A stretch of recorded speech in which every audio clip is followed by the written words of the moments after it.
هي كانت شخصيه معقده اساسا، هي عندها عقد كده بتطلعها على الناس المساجين وحاجات كده عجيبه.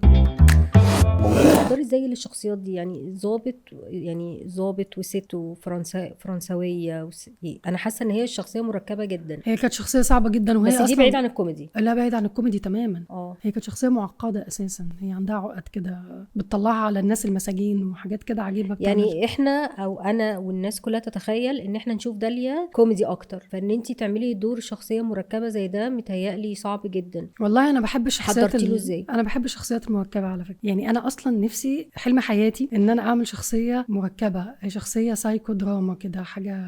انا بحب الحاجات دي قوي، بس انا كل الحاجات اللي بتجيلي بتجيلك كوميدي. اغلبها كوميدي. طب ودور الضابط ده حضرتي له ازاي؟ هو كان حاجه صعبه جدا، وانا كنت دي تاني مره في حياتي امثل، تاني مره. اه فكان طبعا لازم اعمله كويس قوي، لان انا لو ما عملتوش كويس يعني شكل ولبس معين وستايل معين. ستايل معين، كنت قصه شعري خالص وحاطه المسدسات في جنبي وحاجات كده عجيبه.